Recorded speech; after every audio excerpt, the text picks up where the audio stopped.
Hello and welcome to this video. You join me on the southwest Welsh coast today. I'm somewhere I've never been before. I'm really excited to use my brand new bivvy bag. I've never slept in a bivvy bag before, so this is a real first for me, and I've got lots to show you on the way. Let's get into the video.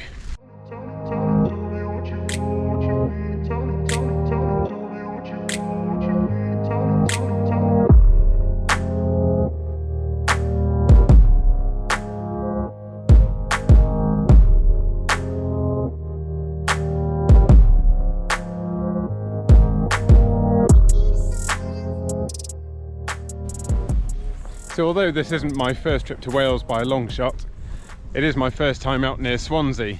I normally go to the Brecon Beacons to walk and to camp, and I've been up to Snowdonia once, but I've never explored this corner of the country, so I'm really looking forward to that. And I know that there are a couple of caves which are quite sizable, and they've held all kinds of interesting things inside them, such as rhinoceros and elephant bones dating a long way back, and also plenty of signs to indicate that humans were living in there thousands of years ago as well. And not only am I visiting a new part of Wales, I'm going to be doing it in a brand new piece of equipment, my very first bivvy bag. I've never used a bivvy bag in the true wild before. I slept outside in my parents' garden once when I was about 9, using my dad's old canvas bivvy bag, but I lasted about 15 minutes before I came running back into the house because I was being eaten alive by midges. Hopefully I won't have any issues with biting flies, and the bivvy bag I'm using today is of a far more modern technology standard, shall we say. It's the Outdoor Research Helium Bivy. It's been a few weeks since you saw me out on a wild camp, and that's for a couple of reasons really. First reason is that there have been engagements going on at the weekend, so I haven't had the option to just take off into the wilderness. But secondly, it's because I don't want to get into the habit of camping too often. And that's not because I don't love it, it's just because I don't want it to become the norm, and I don't want to get used to it. I want it to feel a little bit special each time I go out. So it is a conscious decision, but please don't think this channel is going to become nothing but kit reviews, although I do find those interesting and I will continue to talk about the kit I'm buying and researching.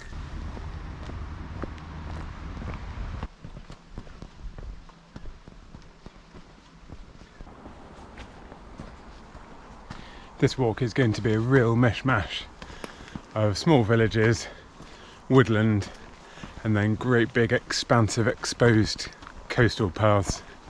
So I think I'll probably bring you back out with me once I'm near the sea.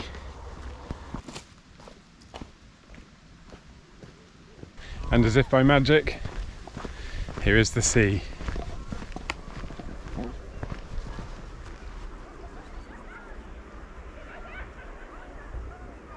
I'm about halfway through my walk now.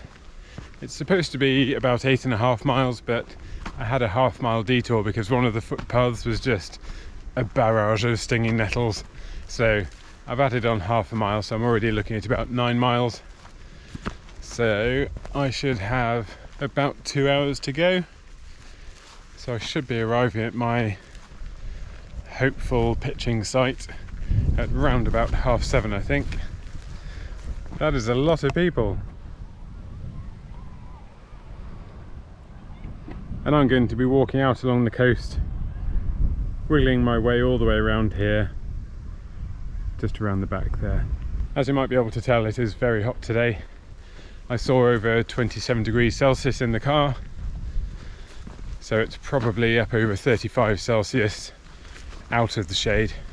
So I'm just going to have to be careful and keep an eye on myself for any signs of heat stroke or anything like that. But I feel okay so far. I'm just picking up bits of shade where I can.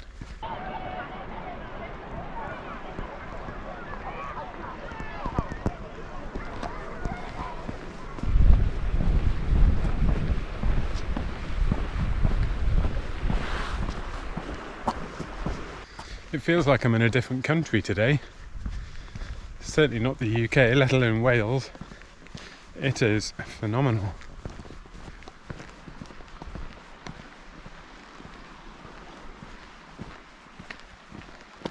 And this is the North Devon coast we're looking at here. Look how clear the water is all down here. But over here, that is North Devon and Exmoor. And of course that's normally where I'm sitting in a tent or walking along a coast path looking over at this section of Wales. So it's really fun to see it from this side of the water. I've just caught a glimpse of a seal down here.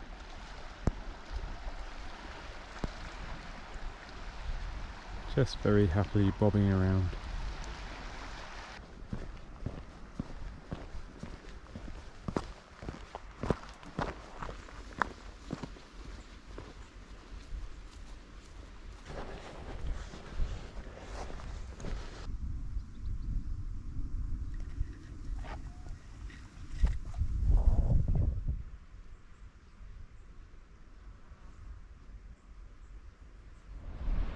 I have now arrived at my planned destination after walking across a lovely sandy beach, which is definitely a first for me on a wild camp, and walking up through some lovely woods and past several different bays.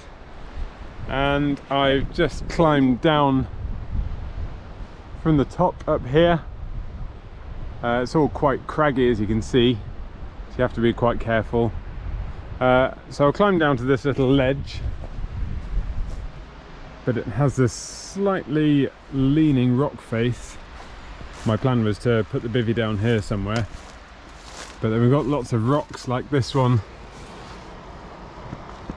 which isn't really all that secure. And what I don't really want is a rock face falling on my head in the night with just a bivvy bag midge mesh for protection. So I think I need to climb around a little bit more yet, just to find somewhere flat, level, and also safe. Safe from falling rocks, and also safe in terms of the ground furniture. I don't really want to puncture my bivvy on the first night. So I think I need to climb back up and climb around now.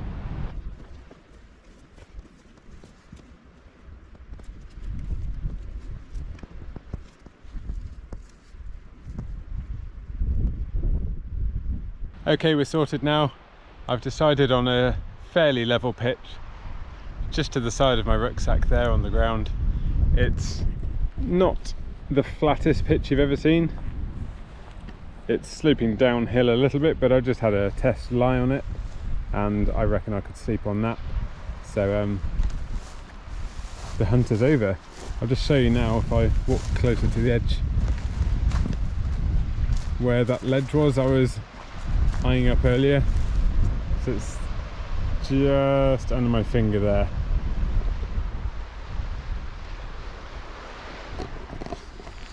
So it would have been a really cool spot. It was a little bit closer to the sea, but it's not like I'm going to struggle to see the sea from where I am. You can see my bag, so that's exactly where my bivvy bag's going to be. So I was going to leave it until really late to get the bivvy bag set up, because I don't necessarily want to be seen and want to blend in as much as possible, but I'm so out of the way here. I'm hidden from basically anyone who's not in a boat on the sea. So I think I will just get the bivvy bag set up now and show you what it looks like. Okay, let's get this thing out and see how it looks. It's the Outdoor Research Helium Bivy. This thing weighs in at under 500 grams, and for a hooped bivvy, that's really good. I've been looking at bivvy bags for 2 or 3 months now. The one that originally caught my eye was the OEX Salamander. It was only £100, but it just wasn't light enough. I have a tent that weighs 1.1 kilograms already that I'm happy to use in the summer. So with the weight of the OEX bivvy bag not being light enough, and the pack size also not being particularly small, I had to rule that one out eventually. I then started looking at the Rab Ridge Raider. That's a very expensive bag. It's quite light though, but I just couldn't bring myself to spend that much money, particularly when I wasn't really all that sure that I was going to be a match with bivvy camping, because it's not for everyone. This Outdoor Research came up for sale at about £220 a while ago. I've seen 2 or 3 people using them. The reviews are mainly good, but I just couldn't bring myself to part with over £200. But I managed to buy this one from Cotswold Outdoor for £168, including shipping. That was using their price match offer. and I love it. First impressions, I'm really happy with this. I've had it just pitched in my living room. Couple of points to note straight away. Lots of people comment on the fact that there's now only one peg out point at the head end and one down at the foot end. I believe there used to be 4 on the earlier models. I might be wrong there. But as far as I see it, these aren't really peg down points to keep the bag secured, or rather to keep you secured on a mountainside. I think they're there purely to hold the bag in place if there's a wind, but I wouldn't expect these tiny little loops on fairly thin material to stop me from sliding away down a hill necessarily. I don't believe that's what they're for. So I'm happy enough with those. I did consider asking someone to sew another loop at each end, but I don't think I'll need it, and I don't think they should be used in that way really.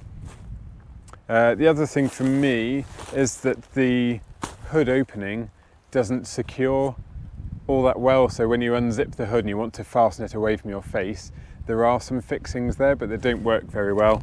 So my girlfriend has kindly lent me a couple of her tiny little clothes pegs. I've devised a way of clipping that up neatly, which I'll show you later. Other than that, where the hoop passes, or rather where the pole passes through the hoop sleeve, there is a little loop right up on the top here, and I've tied 2 little guy lines onto there, and I'll show you how I'm going to use those in a bit. So that's enough talking, time to get the thing pitched.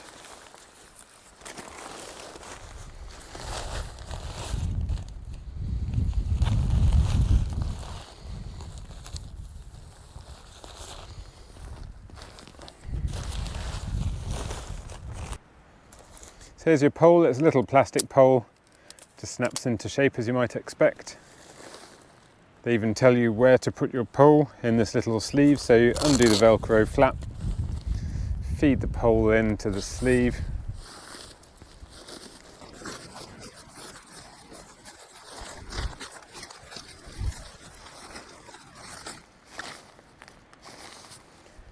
and then that just tucks into the bottom, and fold your flap up and you're done. And I'll show you my guy line setup now. These are just bog standard guy lines, nothing special, and I cut about 1 metre off for each one,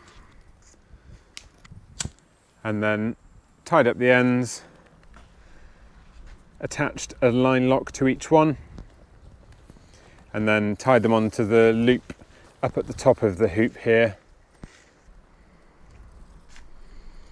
So that gives me 2 guy lines now, and you can probably picture if I just had one, bearing in mind that this is the opening where I'll be climbing in and out, if I just had 1 guy line, it would be right in the way of where I wanted to climb into the opening. So by having 2, it means I can pull them right out to the sides, and it leaves the entrance nice and accessible, and I don't have any issues getting in and out of the bivvy. So I'll get those pegged out now and show you how it looks.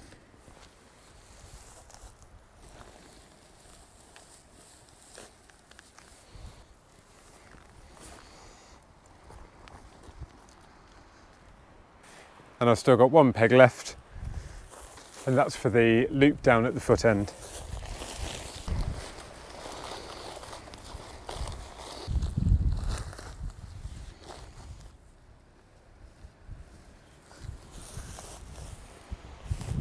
And now that it's pegged out, I'm going to get my sleep mat in here because that really gives the bivvy bag some shape.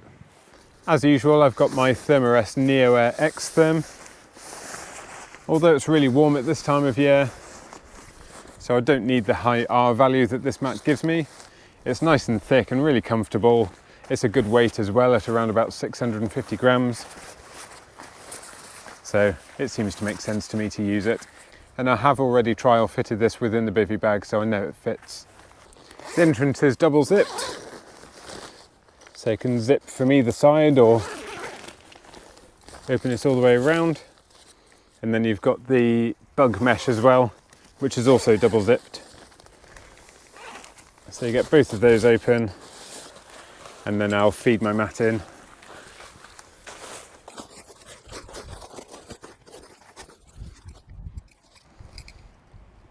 And because I'm a massive cheat, I'm going to use my Flex Tail Gear Tiny Pump X to blow my mat up.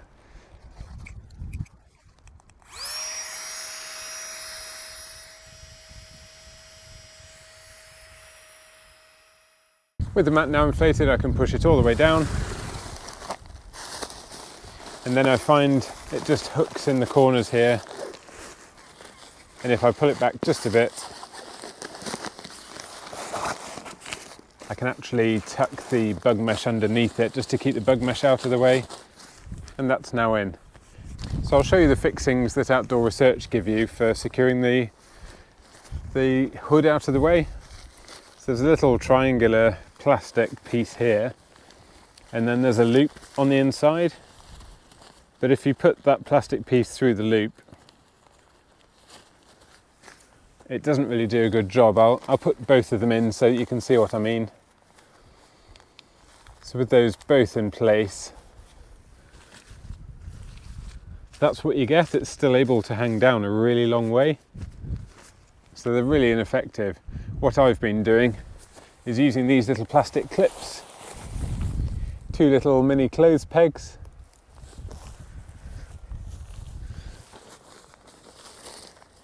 I find that it works best if you remove, or rather just disconnect the fixings that Outdoor Research give you, because they're going to get in the way.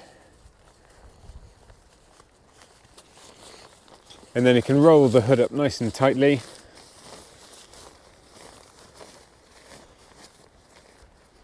And that just leaves the little elastic loop exposed that you're meant to connect the plastic clip to. So what I do is I open up my peg, pass it through that loop, and then clip that onto the hoop, and bringing you a bit closer so you can see exactly what I'm doing. I roll it nice and tightly up to the top. Here is that elastic loop that you're supposed to insert the plastic clip into, but here's my clothes peg up through that loop and then over onto the top hoop, and that works really well. I'll just hop in now to give it a quick test.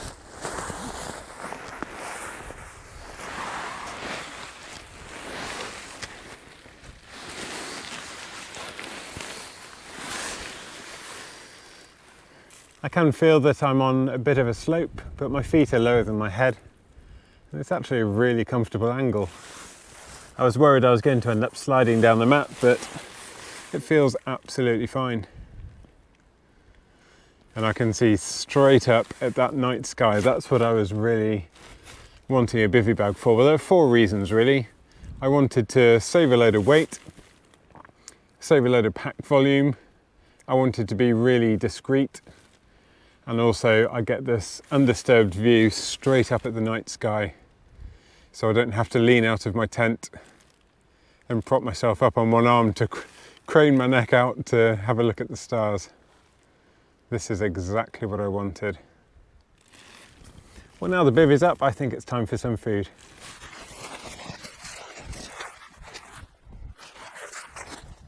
And just while it's still a bit breezy, I'll show you that those guy lines are also quite helpful in securing the bivvy down, because as I said earlier, there's just that one pegging point down at this corner, but I've got a little rock peg in each guy line, and they are attached straight onto that loop. So even though the bivvy is being inflated by the wind at the moment, that shouldn't go anywhere.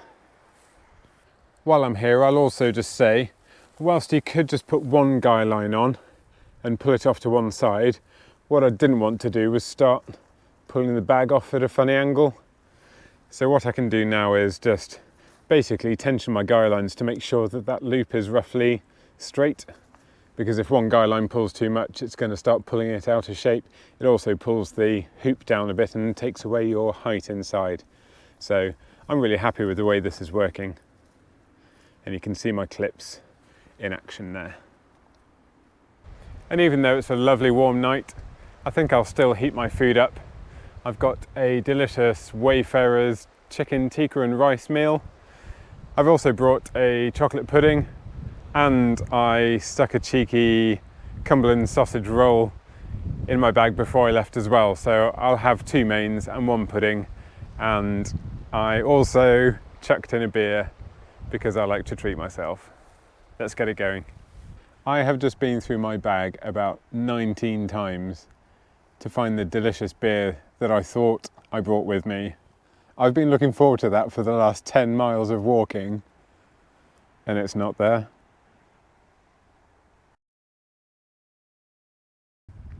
It's a good job I've got that incredible view to make up for it, but I can't believe it. I've been through this stuff over and over again, and I think I must have left it on the chest of drawers at home. Time to console myself with a sausage roll.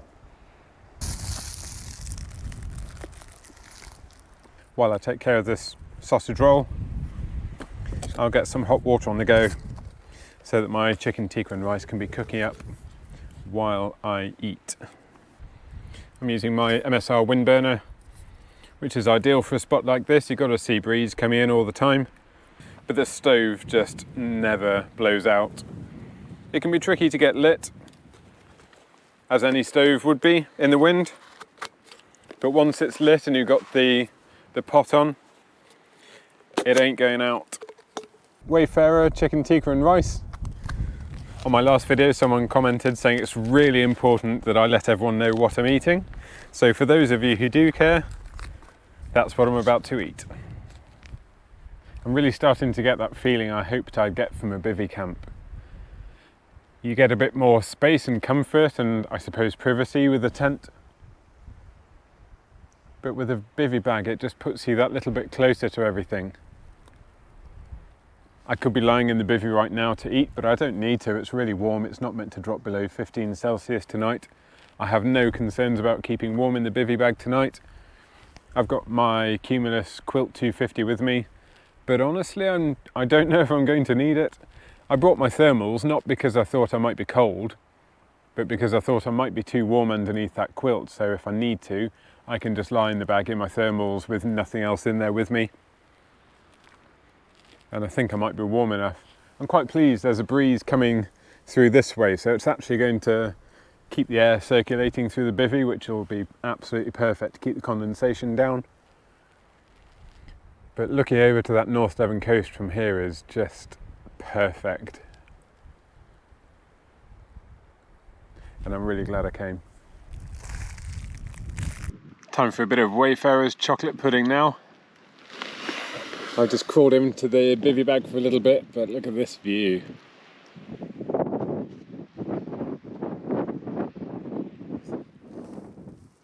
This just feels like the cosiest place to be. I was starting to cool down a bit, which is often the way after a bit of exertion. It was over 10 miles to walk here in the end.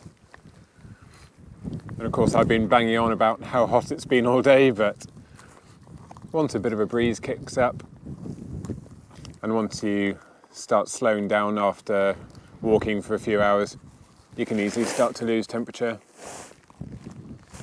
So a bit of nice hot chocolate pudding should help with that.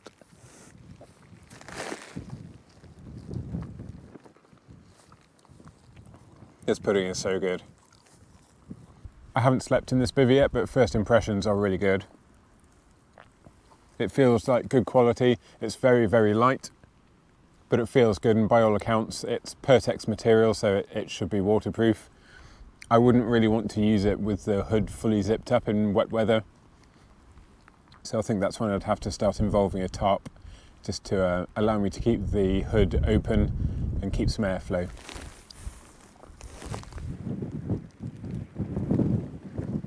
I think we're getting down to those light levels now where the GoPro starts to struggle, so I'll stop talking now. I'm going to enjoy these absolutely phenomenal views, and I'll talk to you in the morning.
Good morning.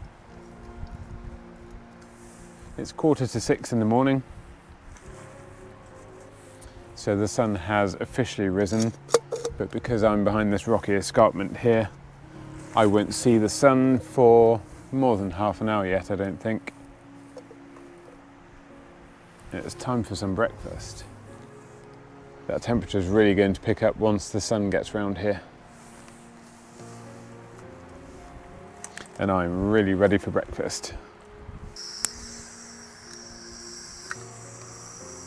I've got a lovely big fat tub of porridge today because I keep on underfeeding myself.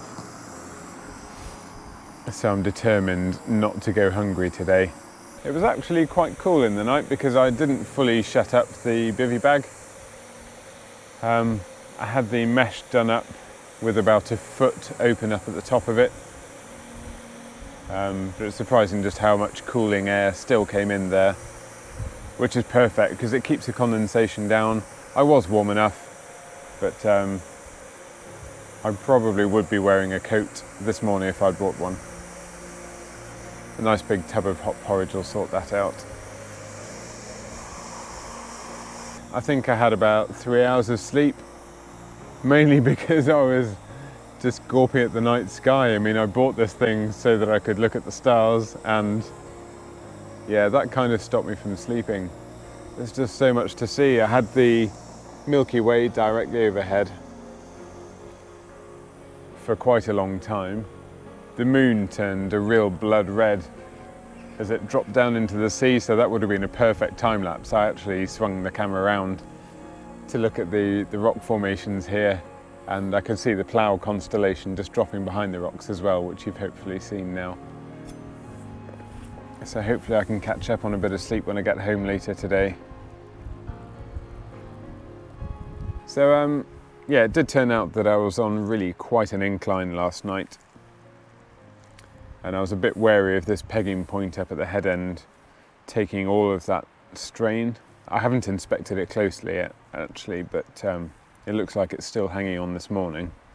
So after saying last night that I didn't think people should be using those peg out loops to stop you from sliding away down a slope, I can see how you could actually do with maybe 2 or 3 peg out points at the top. If you're on any kind of an incline, then you are going to be pushing your toes against the bottom end and trying to drag the bivvy down the hill. And of course there's just this one peg out point that's stopping that from happening. So yeah, I might need to give that some thought.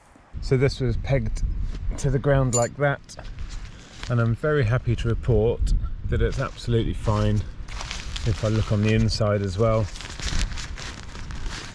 you can see the attachment point there, and although you can see it's pulled a bit at the seam taping, it seems to have escaped. All of these seams are taped all the way across, and I'm now just going to empty out all the wood lice and the beetles and the grass and the ants and get this rolled up.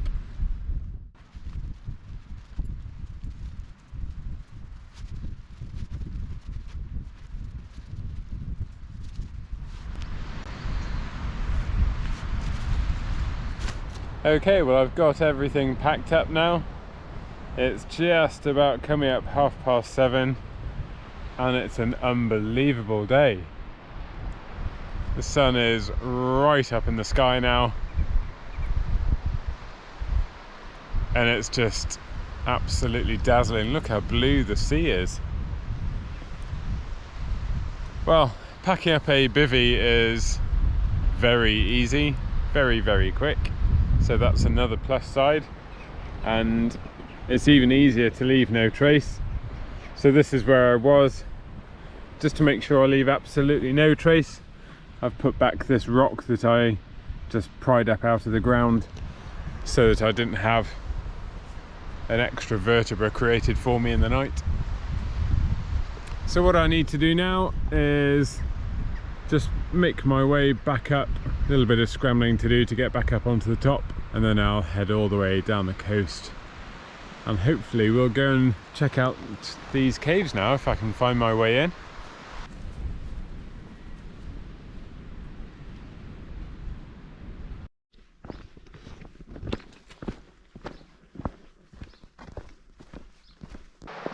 There's a grass snake right there. That's the first live grass snake I've seen in the UK, and I've only seen one dead one.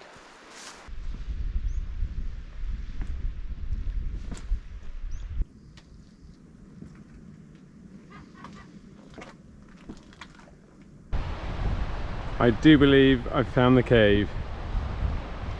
False alarm, I still haven't found Bacon Hole Cave. Okay, well, the hunt for these caves is still on. I've been looking for well over an hour and a half now. I've been all the way down to the beach at the bottom. I've climbed all the way up some very steep cliffs, all the way back up to the top again. I don't know if you can tell how steep this is, but I am going to have to be careful. I'm just so keen to find this cave. It sounds fascinating. I have found a massive hole. I don't really want to go too close to it, but you can probably see that there is a great big chunk of earth missing there, and I think that makes this Minchin Hole. It's not the cave that I was looking for. I think the cave I'm looking for is even further down the coast this way. We're trying one last time. Okay, now we have a cave. Finally. Looks just like the pictures. Yeah, it's so tantalizingly close. And reading more about it, they've found so much in there. They've found bear bones, rhinoceros, elephants, maybe mammoth as well, and hyena, funnily enough. All those species that you kind of forget that we had in the UK at one point, and they were all just lurking in there. I had a slightly more determined look and just climbed down here. So I'm going to try and get a little bit closer and see if it's possible to get in there safely. I've decided that this is as far as I'm going to go, even after all that time trying to find it. I just don't think it's sensible to go in there without a helmet on. All it takes is one rock. I mean, that's about 15-20 meters up, and there are a few pigeons and magpies flying in and out, so all it would take is for one of those birds to dislodge a rock from up at the top. At best, I'm going to get a cut on my head. It wouldn't take a very big pebble to knock you out from a sort of 20-meter height, and at worst it could be, yeah, lights out really. So as much as it pains me, I'm going to have to walk away. That is the end of cave exploration time. Sorry I couldn't take you inside, but it's just one of those days. I don't have the equipment. I do have a climbing helmet at home, but I didn't think to bring it. And I'm going to put the camera away and climb up to the top now. Yeah, so thoughts on the bivvy. I'm really happy with it. First off, I think it's well priced for what it is. It feels like really good quality materials being used everywhere, even though it's so light. I think that plastic pole's absolutely fine. I remember some people complaining that it was difficult to get in, so I don't know if Outdoor Research have perhaps shortened the length a little bit, because it tucks in just fine and it stays put. And plastic is all you need really on a bivvy bag, I think. In my experience so far anyway, or my experience of one night in a bivvy bag. At the time of filming this video, I've got 450 subscribers, which means there must be a lot of new people I haven't said hello to. I've also noticed that only about 10 to 15% of the people who watch my videos have actually subscribed to my channel. So if you enjoy what you see, please hit that subscribe button and turn your notifications on. And that lets me know that you're all along for the ride, and it motivates me to make more videos. So hello to all the new people, and jump on board to anyone who hasn't yet. Thanks for watching, and I'll see you on the next one.